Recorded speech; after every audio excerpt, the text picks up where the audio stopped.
안녕하세요. 오늘도 사연살롱을 찾아주셔서 감사합니다. 서울에서 아기 하나 데리고 친정아버지께 육아 도움받으며 혼자 살아가는 돌싱녀예요. 아기가 태어난 지 얼마 안 됐는데 아이 아빠를 비롯한 시댁으로부터 아기만 데리고 도망치듯 빠져나와 버렸네요. 친정아버지 혼자 사시는 친정으로 돌아와 복직하고 워킹맘으로 사는 지금 마치 천국으로 돌아온 것 같아요. 시댁 식구들과 남편과 함께 살던 그 집은 지옥과도 같았어요. 저의 전남편은 최고의 전문직으로 꼽히는 의사였어요. 전문직 남자와 결혼을 앞둔 여성분들 꼭 기억하세요.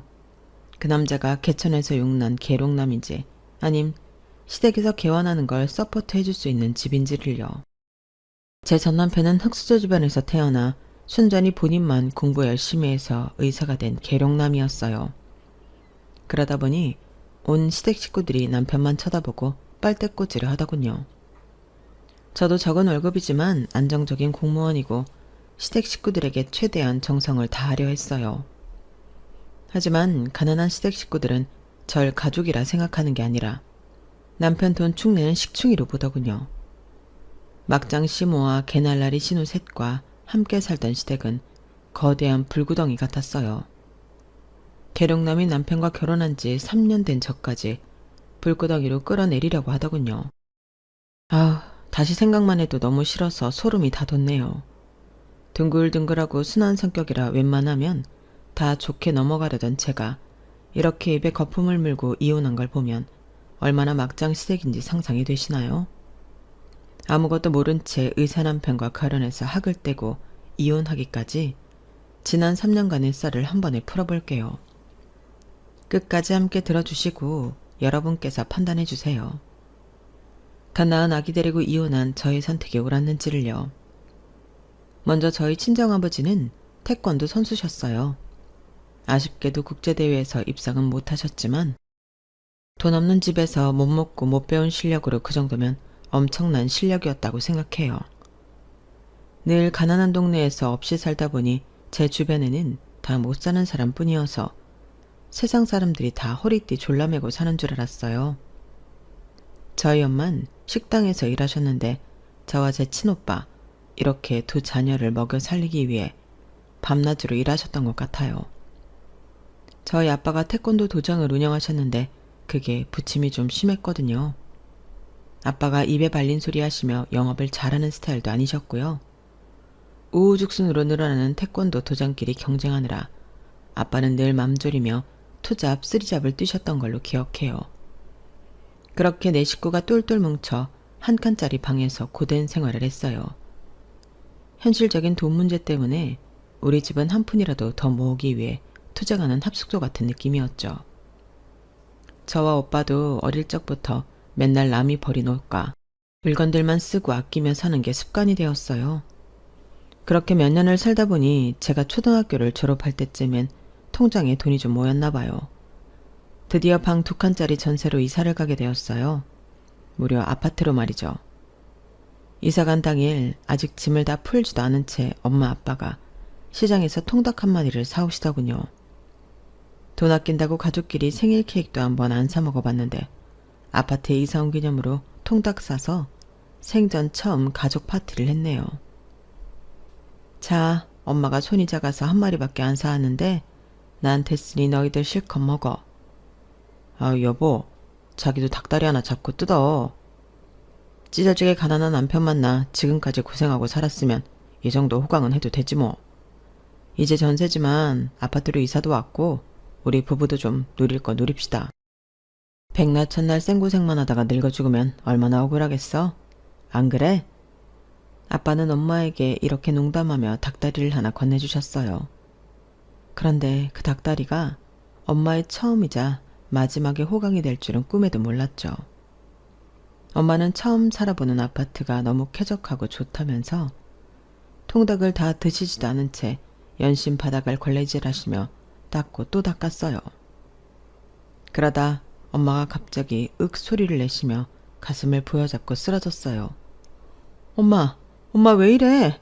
아빠, 얼른 119 불러요. 엄마가 쓰러지셨어요. 결혼해서 10년이 넘는 기간 동안 단칸방 차글세를 벗어나려 밤낮으로 일하시다가 과로로 심장마비가 온 거였어요. 평소에 병원비 아낀다고 건강검진 한 번을 안 받아봤기에 엄마 심장이 약한지 어쩐지도 모르고 살았죠. 정말 돈이 전부가 아닌데 건강 잃으면 돈이고 뭐고 쓸 겨를조차 없는 건데 저나 우리 가족은 참 바보같이 살았어요. 우리 집안에 환한 해바라기 같던 엄마가 급작스레 돌아가시고 가족들은 충격에 빠졌죠. 불행인지 다행인 건지 그 충격에서 헤어나기 위해 각자 도생으로 그냥 몸을 갈아서 열심히 살았던 것 같아요. 엄마가 과로하다가 돌아가신 걸 빤히 알면서도 어딘가에 집중하지 않으면 심적으로 너무 괴로웠거든요. 전 미친 듯이 공부를 했고 오빠는 하루 종일 운동에 매달렸어요.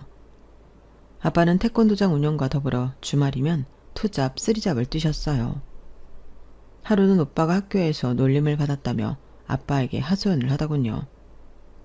아빠, 때밀이 알바 그만하면 안 돼요. 우리 태권도장 같이 다니는 친구가 태권도 관장님이 목욕탕에서 때밀이 한다고 다 소문 퍼뜨리고 다닌다고 말이에요. 네? 저는 그때 아빠가 눈물을 흘리는 모습을 처음 본 것 같아요. 심지어 엄마가 돌아가셨을 때도 워낙 정신없이 장례식 치르고 저희 남매 돌보시느라 눈물을 보이지 않았던 아빠였거든요. 근데 때밀이 그만하란 말에 그동안 삼켜만왔던 눈물을 왈칵 쏟아내시는 느낌이었어요. 아빠도 좀 쉬고 싶은데 가만히 있으면 네 엄마가 너무 보고 싶어서 어찌할 바를 모르겠더구나. 여보, 보고 싶소. 대체 왜 이렇게 빨리 가버린 거야? 그때도 느꼈죠. 아빠도 사람이구나. 그날 밤 늦게까지 세 식구가 나란히 식탁에 앉아 엄마를 추억하며 생전 처음으로 마음을 터놓았던 것 같아요. 그 후로 아빠는 태권도장 운영에만 몰두하셨고 오빠는 태권도 선수가 되기 위해 진로 설정을 했으며 전 안정적인 직장인이 빨리 되기 위해 열공에 열공을 더했어요. 그 결과 오빠도 원하는 대로 태권도 선수가 되었고 전 서울 명문대학을 조기 졸업하고 7급 공무원에 합격할 수 있었어요. 전 엄마가 돌아가시고부터 뭐든 맡은 바 최선을 다하는 게 습관이 되었죠. 그렇게 몇 년을 일하다 보니 상체 관절 여기저기가 너무 아프더라고요. 노가다 일하는 사람이나 몸 상하는 줄 알았는데 항상 뻣뻣하게 컴퓨터 앞에 앉아있는 사무직들도 아프기 마찬가지더군요. 직장 근처 정형외과에 단골 환자가 되고 말았죠. 그날도 환자 대기석에 앉아 진료를 기다리고 있었어요. 그런데 옆에 앉아 계신 모르는 할아버지가 카통 사용법을 저한테 물어보시더군요. 전 당연히 친절히 가르쳐드렸죠. 아유, 고마워요 아가씨. 참하고 예쁘게 생긴 아가씨가 노인네 모르는 걸 친절하게도 알려주네. 아, 별 말씀을요. 칭찬 감사합니다. 한 5분쯤 지났을까? 이번엔 저쪽에서 웬 할머니가 절 향해 소리치며 달려오시더군요. 딸아, 내 딸아, 오랜만이다. 웬 모르는 할머니가 제게 딸이라고 하며 와서는 와락 부둥켜 앉더군요. 전 너무 놀랐어요. 심지어 그 할머니는 몸에서 악취가 심했어요. 이게 어찌된 일인가 어리둥절하며 그 할머니와 껴안고 있었는데 안에서 진료를 보던 정형외과 의사와 간호사들이 나와서 할머니를 제게서 떼어내시더군요.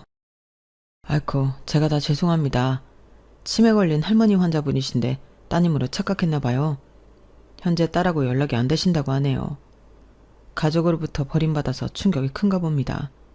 특히나 안 씻는다고 난리치셔서 요양보호사분들이 난감해하시네요. 여튼 환자분께 민폐 끼쳐서 죄송합니다. 정형외과 의사로부터 자초지종을 다 듣고 나자 그 할머니가 너무 불쌍했어요. 그 치매 걸린 할머니는 여전히 절 보고 딸아를 외치며 버둥거리셨어요. 전 괜시리 돌아가신 엄마가 생각나서 그 할머니한테 다가가 다시 한번 말없이 안아드렸어요. 가족한테 버림받았다니 제 마음이 너무 아팠거든요. 그렇게 상황이 일단락되고 저도 정형외과 진료를 보고는 일을 마치고 퇴근해서 집에 돌아왔죠. 갑자기 모르는 핸드폰 번호로 전화가 오더군요. 누구시죠? 저 아까 그 정형외과 의사입니다. 치매 걸린 할머니로 인해 대화 나누었던. 기억하시죠? 아, 의사 선생님 안녕하세요. 근데 어쩐 일로 전화 주셨나요? 혹시 제가 진료비를 일부 계산 안 한 게 있나요? 아, 아닙니다. 그냥 너무 인상 깊어서 연락드렸습니다.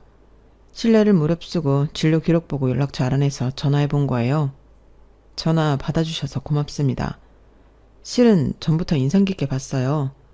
미리 말씀드리면 전 아직 총각이고요. 불순한 의도로 보미 씨를 지켜봐왔던 건 아닙니다. 나 사적인 감정으로 지켜봐왔지만 총각이 아가씨 좋아하는 게 불순한 건 아니겠죠? 아, 근데 보미 씨 아직 결혼 안 하신 분 맞죠? 그의 속사포 렉 같은 고백이 당최 이해가 안 가더군요. 하지만 시종일관 웃으며 얘기하는 그의 목소리가 즐겁게 들렸어요. 저도 덩달아 기분이 좋아지더군요. 진료도 꼼꼼하고 친절하게 잘 봐주셔서 선생님이 환자가 제일 많던데 사적으로 대화 나눠도 참 소탈하시네요. 성격이 좋으신 것 같아요. 아, 좋게 봐주셔서 감사합니다. 가끔 저희 병원 내 다른 의사한테 진료받으시던데 그럴 때면 질투가 나더라고요. 여튼 계속 신경이 쓰였습니다. 오늘 낮 사건도 있고 겸사겸사 이대로 지나가선 후회하겠다 싶어 연락드렸습니다. 제 고백을 받아주세요. 성격이 급하시네요. 저희 아직 사적으로 만나지도 않았는데 제가 이상한 여자면 어쩌려고 그러세요? 그럼 알아갈 기회를 주세요. 당장 내일 퇴근하고 저녁 식사 같이 하죠. 어떠세요? 그렇게 그 정형외과 의사와 저는 바로 다음날 만나서 밤 12시까지 호프집에서 재미나게 얘기하다 헤어졌네요. 그 호프집에 들어갈 땐 서로 꽤나 어색했지만 나올 땐 손잡고 나왔어요. 그만큼 첫 만남에 대화가 아주 잘 되었고 웃음이 끊이지 않았죠. 공통적인 관심사도 많았고요.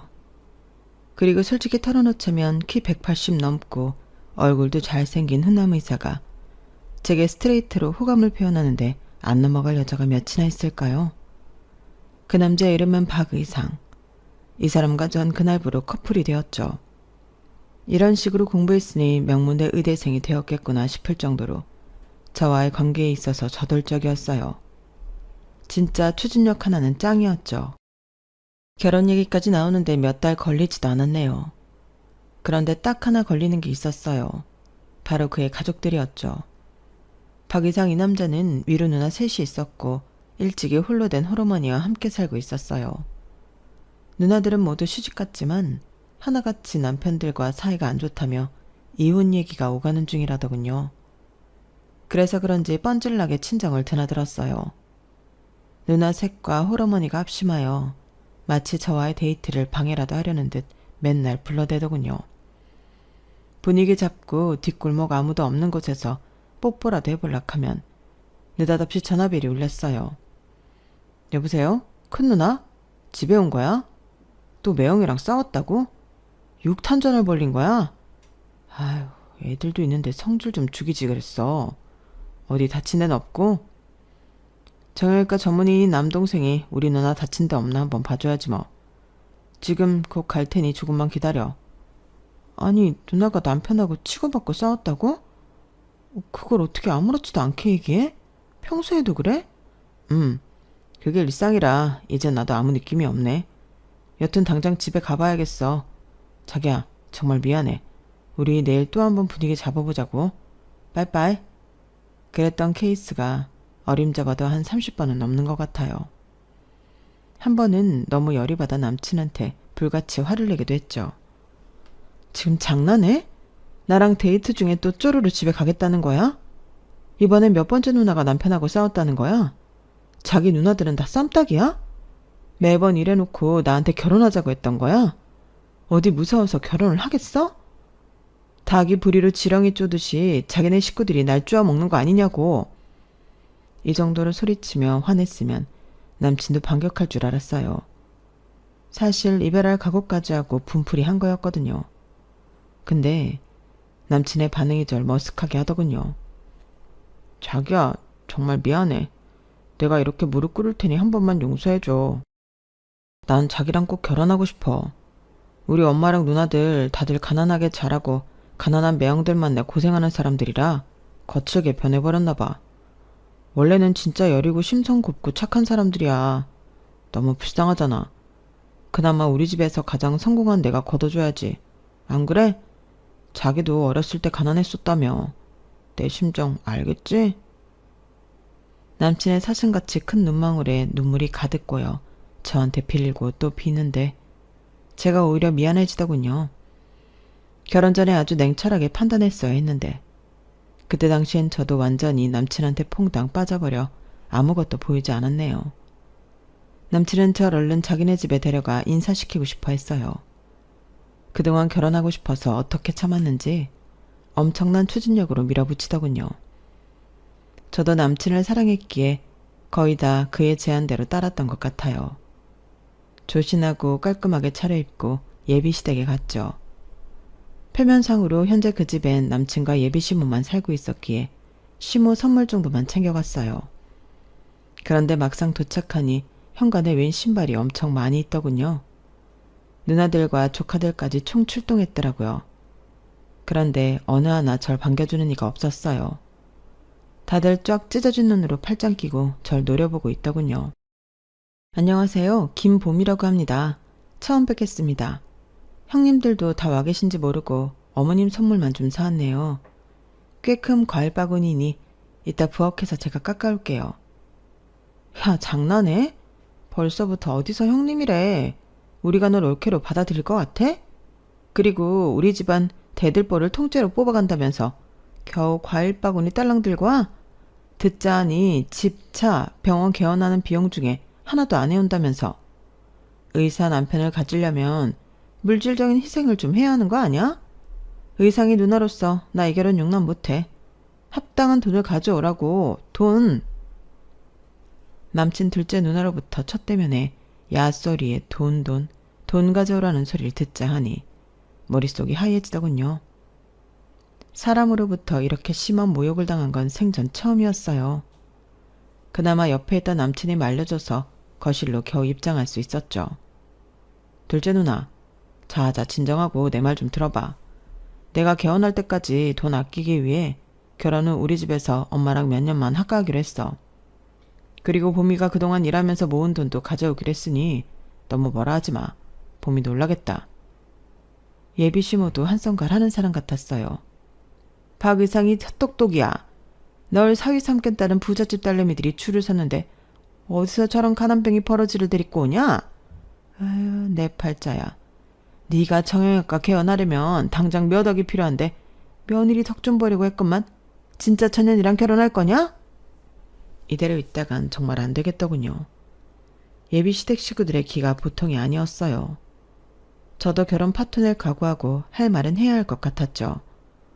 아니 어머님, 가난뱅이 버러지라뇨. 저희 아버지와 오빠는 태권도 도장 잘 운영하고 계시고 저도 7급 공무원으로서 정년 보장되고 평생 연금 받을 수 있는 안정적인 직장 가졌는데 이 정도가 버러지 소리 들을 수준인가요? 말씀이 너무 심하시네요. 초면에 제가 이 집안 식구들한테 이토록 조림돌림 당할 만큼 만만해 보이세요? 이 결혼은 없던 걸로 하겠습니다. 부잣집 며느리 얻어서 기생충처럼 다들 들러붙어 사시든지 마음대로 하세요. 눈물이 나오는 걸 꾹꾹 참고 자리를 박차고 뛰쳐나왔어요. 그들 앞에서 울면 왠지 지는 느낌이었거든요. 자기네들도 그리 부자는 아니면서 나보고 돈 없다고 무시하는 꼴이라니. 의사 아들 하나 뒀다고 아주 양반이 따로 없었죠. 저와의 결혼을 강력히 원하던 남친은 진짜 파토날까봐 그날 이후 거의 저를 스토커처럼 따라다녔어요. 귀찮을 지경이었죠. 자존심에 크게 상처를 입은 제가 이별을 선언하고 꿈쩍도 안 하자 남친은 다른 수를 쓰더군요. 남친 혼자 결혼식장을 예약하고는 청첩장까지 찍어서 제가 일하는 사무실 사람들한테 다 돌리더군요. 당연히 저한테도 한 장 주고요. 어이없어 하고 있는 제게 동료들은 다들 축하해줬고요. 화가 나서 남친을 따로 만나 진지하게 대화를 했어요. 대체 이게 뭐하는 짓이야? 자기 스토커야? 난 당신네 가족들이 원하는 돈 많은 집안 자식이 아니야. 부잣집 딸내미 하나 꼬셔서 얼른 결혼해. 우리 헤어져. 다신 찾아오지 말라고. 그럼 나 없어져 버릴 거야. 봄이가 나랑 결혼 안 해주면 나 이 세상에서 없어져 버릴 거라고. 넌 내게 전부야. 내가 우리 가족들이 뭐라 하는 거 다 막아줄 테니 얼른 식 올리자. 식장까지 다 예약해놨어. 아니, 우리 혼인신고부터 빨리 해치워버리자. 자기랑 법적으로 얼른 부부가 되고 싶어. 내가 이미 봄이 아버님이랑 오빠도 만나서 얘기 끝냈어. 우리 결혼 허락 받아냈다고. 우리 가족들은 나한테 맡겨. 다들 내 말이면 껌뻑 죽는 사람들이니 상견례금 보고 식장에서 보면 되지 뭐. 집으로 가니 아빠와 오빠가 제 결혼을 진심으로 축하해 주시더군요. 제 속도 모르고 말이죠. 우리 딸 결혼한다고? 남자친구 얘기를 아빠한테 한 번도 안 하더니 이미 청첩장까지 만들었더구나. 키도 크고 얼굴도 잘생기고 명문대 의대 출신의 정형외과 의사라니 아빠가 반대할 이유가 없지. 신혼집은 지금 시댁에서 잠깐 합가한다며? 아빠가 지금까지 모아놓은 돈 중에서 최대한 보태줄 테니 현금으로라도 갖고 가도록 해라. 평소엔 무뚝뚝하시던 아빠가 환한 미소로 제게 축하해 주시는 모습을 보고는 전 아무 말도 할 수 없었어요. 그리고 무엇보다 이렇게까지 저와의 결혼을 원하는 남친의 집착이 저에 대한 찐 사랑이라고 생각했어요. 시댁 식구들의 공격을 모두 막아준다는 남친의 말도 진짜라고 여겼죠. 그때 단호하게 남친과의 인연을 끊었어야 했는데 지금 생각하면 참으로 후회되는 지점이네요. 남친의 말대로 상견례도 생략하고 결혼식장에서 시댁 식구들 두 번째로 봤네요.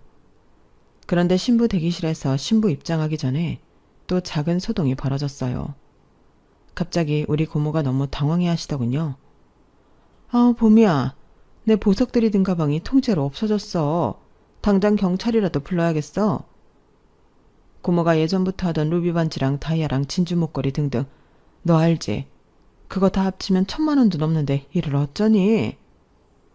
저희 친정과는 다르게 고모는 부잣집에 시집가서 주얼리도 다 진짜 보석들로만 착용하던 분이었어요. 그런 보석들을 통째로 잃어버렸다니 큰일이었죠.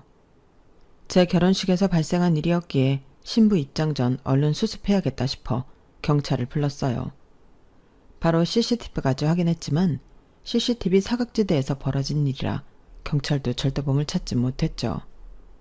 너무 안타깝고 고모한테 제가 다 죄송했지만 그 사건은 그렇게 넘어가고 말았어요. 남편의 병원 일이 너무 바쁜 시즌이었기에 신혼여행은 가까운 일본으로 잠시 다녀왔어요. 3명의 신우들과 시모 선물로 각각 샤넬백을 선물로 사들고 갔어요. 다 제 돈으로 말이죠. 시댁 식구들이 당연히 좋아하실 줄 알았어요.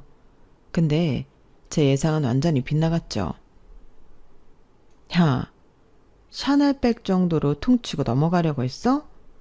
의사를 남편으로 맞이했으면 적어도 에르메스 정도는 선물로 들고 와야 하는 거 아니야? 막내 형님, 자꾸 야야거리시는데 올케라고 정확히 호칭을 불러주시는 게 좀 더 교양 있지 않을까요? 제가 이 집에 시집 올 때 현금 2억 넘게 들고 와서 어머니가 형님들께도 섭섭치 않게 드리고 나머지 현금은 나중에 남편 개업할 때 쓰려고 통장에 넣어놓고 있습니다. 무슨 밥숟가락 하나 덜렁 들고 온 며느리 마냥 몰아가지 마시라고요. 샤넬백 싫으시면 저 돌려주세요. 당장 중고로 처분할 테니. 아니, 저건 어디서 지보다 나이도 많은 형님들한테 눈을 희번뜩이며 지랄이야. 그리고 줬다 빼는 게 어딨냐? 어서 내놔. 에르메스 대신 이거라도 하고 다녀야지 뭐. 첫째부터 셋째까지 자매들이 하나같이 지랄들인지 정말 남이었으면 머리칼이라도 쥐어 뜯어주고 싶을 만큼 얄미웠어요. 그렇게 지옥 같은 합가가 시작되었죠. 거지 같은 성과리에 시모와 합가하는 걸 제가 너무 쉽게 여겼나 봐요. 그 후로 스트레스를 너무 많이 받아서 소화가 안 되고 머리가 아파 진통제며 소화제를 달고 살았던 것 같아요. 참으로 바보 같았죠. 70대의 시모는 물떠와라부터 시작해서 모든 걸 제게 다 시키더군요. 저도 하루 종일 공무원 일하며 진이 다 빠져서 집에 돌아왔는데도 시모는 살림에 손 하나 까딱 안 하고 다 시켜 먹었죠. 요실금이 있던 시모는 하루에 빤스만 몇 개씩 뒤집어 벗어내 놓았어요. 가끔은 변실금까지 있는지 똥 묻은 팬티까지 저보고 빠르라더군요. 어머님, 정형외과긴 하지만 아들이 의사인데 아들한테 요실금, 변실금 같은 거 상담 좀 받아보세요. 병원 추천받아서 진료도 한 번 더 받아보시고요. 맨날 오줌 똥 묻은 팬티를 다 저보고 빨래하라고 하시면 며느리 보기 창피하지도 않으세요?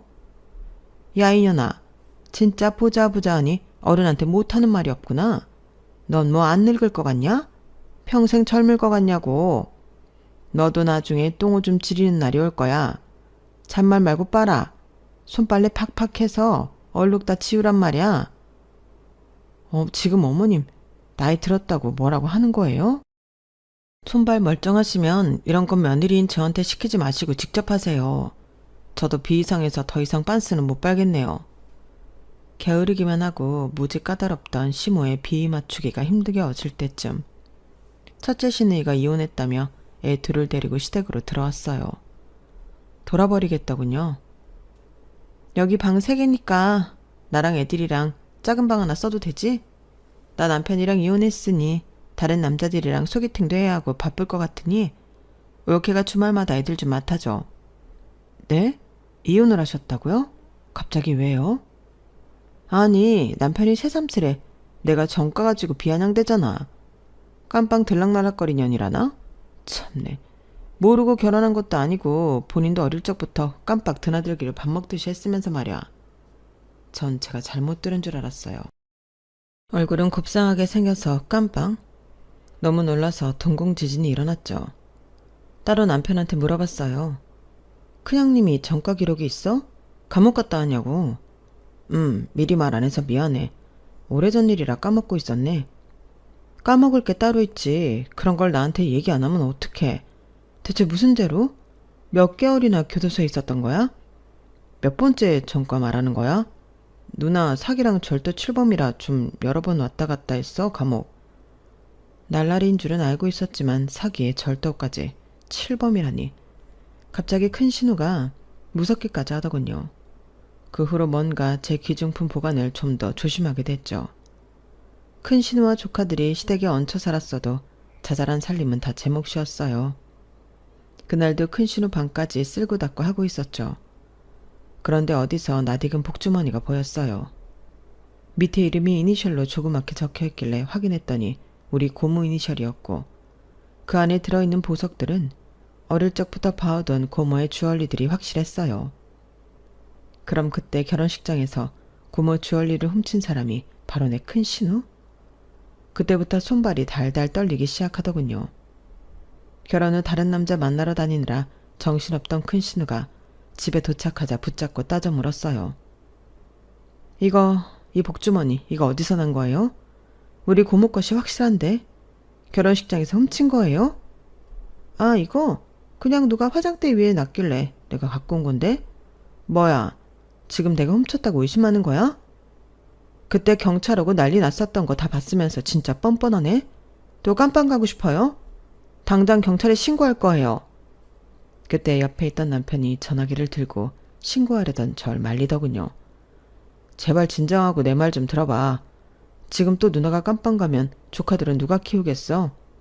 지금도 이혼한 매형이 양육비 한 푼도 안 줘서 내 월급에서 누나 생활비 주고 있는데 제발 신고하지 말고 그냥 넘어가 주면 안 될까 여보? 뭐? 이혼한 누나랑 조카 생활비를 당신이 내고 있다고? 어쩐지 나한테 생활비 한 푼 안 주고 다 내 월급으로 커버하려는 이유가 있었구만. 난 당신이 개원할 비용 모으려는 줄 알고 생활비 한 푼도 요구 안 한 거야. 근데 엄한데 돈을 쓰고 있어? 아유 이 등신아. 가족들이 말려서 결국 신고는 안 하고 그대로 넘어가고 말았어요. 마음속으로 고모에게 너무나 미안했죠. 설상가상으로 한 달 뒤 둘째 시누이가 조카 넷을 데리고 시댁으로 기어 들어오더이다. 나도 언니처럼 쿨하게 이혼해버렸어. 아이 낸 육아에 스트레스 받아 돌아버리겠는데 동네 아줌마들하고 호스트바 한번 갔다고 남편이 난리를 치잖아.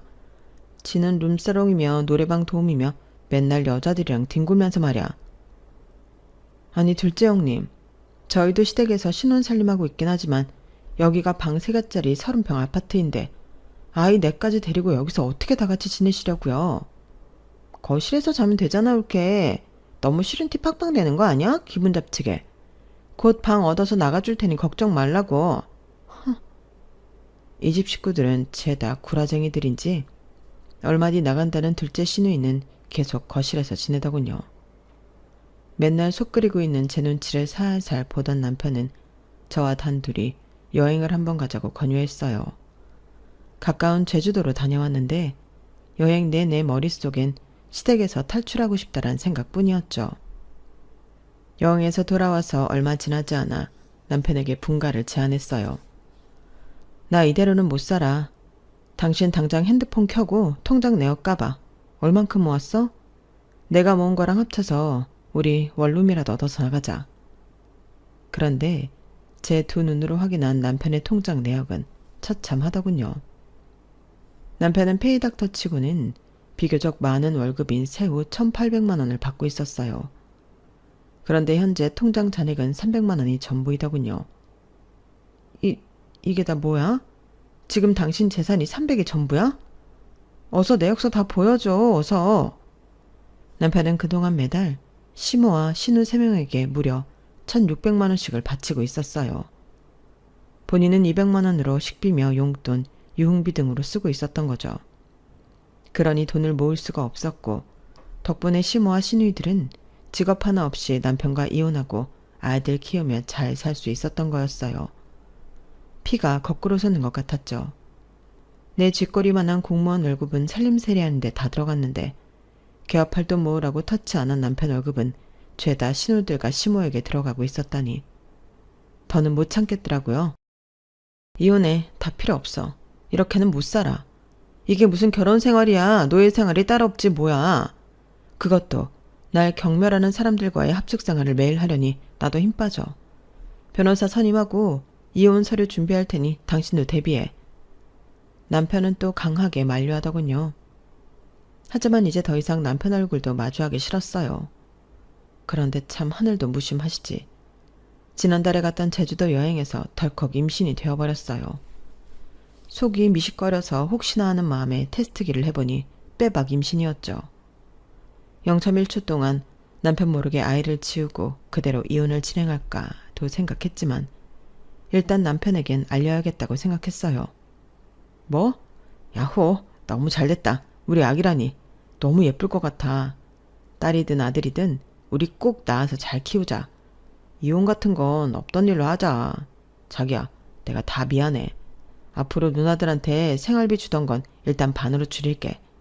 누나들 직장 잡을 때까진 어쩔 수 없을 것 같아. 대출을 받아서라도 원룸으로 분가하자는 저와의 약속을 남편은 차일피일 미루더군요. 그러는 동안 저의 배는 불러왔고 만삭이 될 때까진 직장을 다녔던 저는 너무 힘들었어요. 그러다 출근길에 덜컥 양수가 터져버렸어요. 어찌할 바를 모르겠더군요. 생판 모르는 사람을 붙잡고 좀 도와달라고 사정했어요. 119에 실려가서 바로 아기를 낳아야만 했죠. 제왕절개로 아이를 낳았는데 전 아주 늦게 태어났다고 해요. 수술 도중 죽다 살아났다고 하더군요.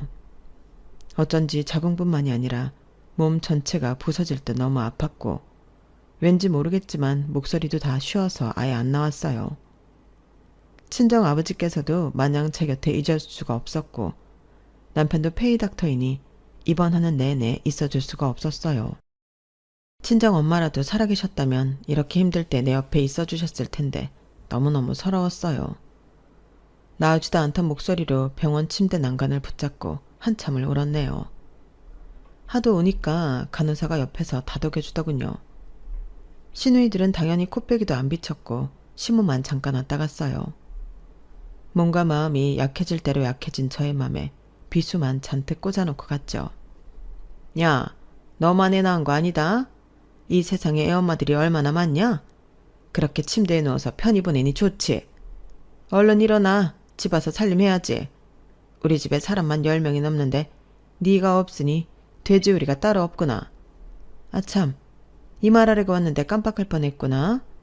너 요즘 여자들이 가는 산후조리원 갈 생각은 추워도 하지 말아라. 2주 있는데 몇백만 원이나 돈 쓸 생각하지 말라고. 집 와서 살림하며 움직이면 그게 다 운동이 돼서 산모한테 더 좋단다. 너무 열받은 저는 악마 같은 시모한테 울부짖으며 소리쳤어요. 지금 그따위 말짓거리로 여기 왔어요? 어머님 사람 맞아요? 완전히 사이코 아니에요? 지금 어머님 손자 출산하다가 죽다 살아난 며느리한테 그게 할 소리예요? 내 돈으로 산후조리원 갔다 올 테니 상관하지 마세요. 입원실에서 당장 나가세요. 당장!